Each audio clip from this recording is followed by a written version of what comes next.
Sziasztok srácok, én Ádám vagyok, és ez egy videó lesz. És itt vagyok Nagyiméknál eléggé szépen, szűkölve. Itt van velem Nagyi! Itt van velem Monika! És itt van velem Mr. TV! És nem érdekel. Bocsánat. Na, és ugye csatornámon mostanában nem nagyon voltak videók, mert fájt a torkom, de mézes cukorka, negró, gyógyszer, amiből még talán 3 vettem be,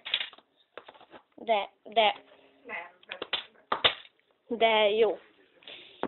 Na hát igen, hát voltak kis bajaink a webkamerával, mert rossz. Na hát most fogok venni elsősorban egy mikrofont, amire már gyűjtöm is a pénzt, de ahhoz kéne feliratkozó. Nagyon sok feliratkozócska. Igen. Úgyhogy, hát igen, srácok, ez így van. Na hát igen. Igen. Elsősorban mondjuk, nézzük hát azért itt milyen a védelem. Ez mi volt? Mi volt? Igen, erre már rájöttem, hogy mi volt. Kérlek szépen gyerekek, ez egy paranormális dolog volt. Ránéztem interneten. Amúgy nem, csak tudom. És hát igen. Igen. Na hát biztos sokszor veletek is volt már olyan, hogy paranormális dolgokat láttatok, hallottatok, vagy esetleg olvastatok. Hát igen, na hát velem is volt ilyen.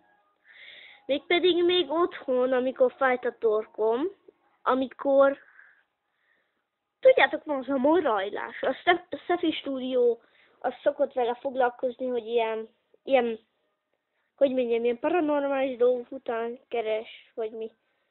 És mutatták be, amikor ilyen hangokat mutattak, és van az a morrajlásos. Na hát ugyanez volt velem.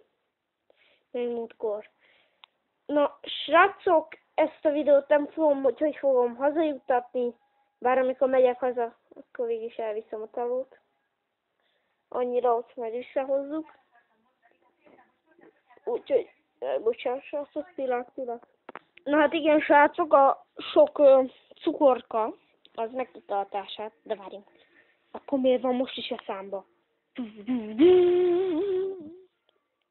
Na igen.